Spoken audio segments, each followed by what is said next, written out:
aspirants, and welcome to the YouTube channel of The Study. In the previous session, under the Quick Revision of History series, we learned about the political, social, and economic life of the Indus Valley civilization. Today, while talking about its religious aspect, we will step into the next part of the journey of history, that is in the Vedic period. So let's start with today's session. First of all, we will talk about the religious life of the Indus Valley civilization. It is estimated that the fortified city of Mohenjo-daro and many large buildings in the lower town were considered as a place of worship, as most of the stone sculptures were found from these buildings. But no clear evidence of the temple has been still found. A large stone monument is found in the lower town of Mohenjo-daro, where a stone idol can be seen sitting in the trance posture. The Great Bath was probably used for religious rituals and sun worship. A large building adjacent to the Great Bath is considered to be priestly residence. Harappans used to worship gods in all the three forms of humans,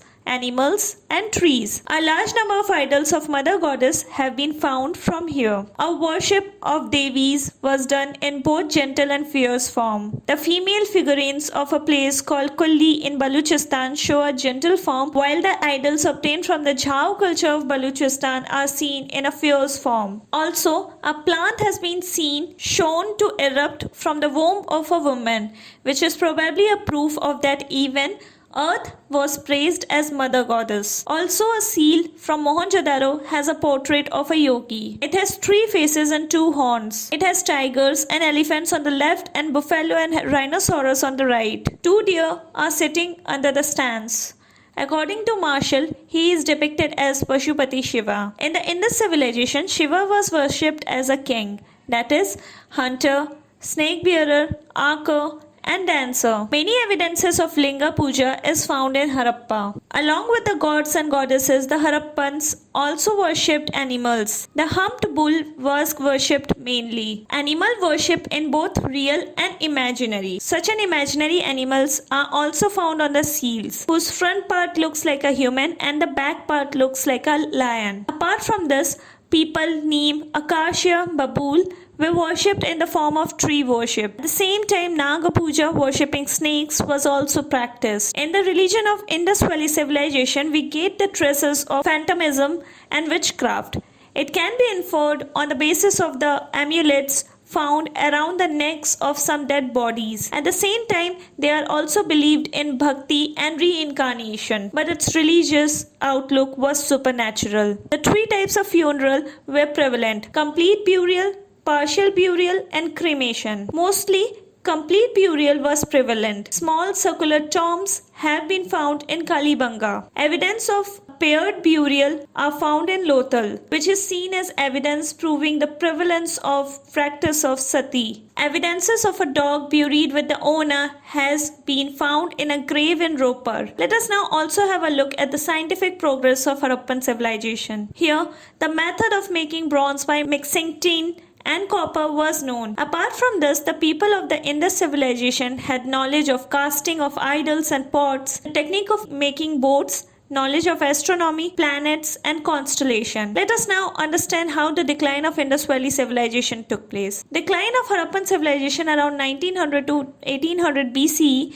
In the last phase, a declining trend was observed in town planning and city building. For example, the division of the courtyards of the houses was made by the thin divider. The use of great bath and granaries was completely eliminated. There was a decrease in the manufacture of idols, beads, etc. Talking about the reasons behind its disintegration, various reasons were responsible for this, which can be seen in the context of the decline of different places. Fair service considers ecological imbalance as the reason for the decline, whereas Madhu Swarup Watts and Sir Lambrick in the context talked about the change in the river course. Ernest Mackay and S.R.R. Rao considered floods as the cause of its downfall, while John Marshall considered administrative laxity and Orlstein considered climate change as a responsible factor. Mortimer Wheeler considered external aggression as the cause of its downfall. Fire pits have been found from Baluchistan and skeletons of women, children and men have been found from Mohenjo-daro. Apart from this, the word Harayupya was used in Rigveda, which has been identified with the help of Harappans, as well as Indra was called Purandar,